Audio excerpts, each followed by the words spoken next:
15 एप्रिलपासून मध्यवर्ती बस स्थानक समोरील श्री साई हॉटेल सुरू होणार। छत्रपती संभाजीनगर हॉटेल व्यवसायाची पुन्हा सुरुवात, इम्रान यांचे अभिनंदन। मध्यवर्ती बस स्थानकासमोरील 1972 पासून सुरू असलेले हॉटेल जेवणासाठी प्रसिद्ध आहे।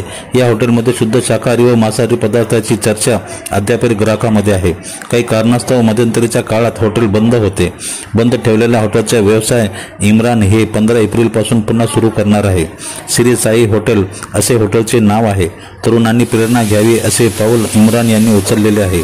हॉटेल पुन्हा सुरू केल्यामुळे इम्रान यांच्या मित्र व चाहत्याकडून अभिनंदन होत आहे। हॉटेलचा व्यवसाय हा स्वयंरोजगाराचे एक चांगले उदाहरण आहे। दर्जेदार व स्वादिष्ट अन्नपदार्थ देऊन या व्यवसायात लोकांची म्हणजे ग्राहकाची मने जिंकता येतात याचा अनुभव यांना आलेला आहे।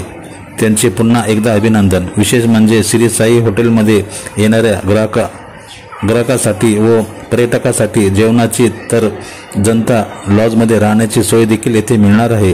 या हॉटेलमध्ये शुद्ध शाकाहारी व मांसाहारीचे अनेक डिशेस उपलब्ध आहे। तरी ग्राहकांनी एकदा अवश्य भेट देऊन स्वादिष्ट पदार्थांचा आस्वाद घ्यावा असे आवाहन श्री साई हॉटेलचे संचालक इम्रान यांनी केले आहे।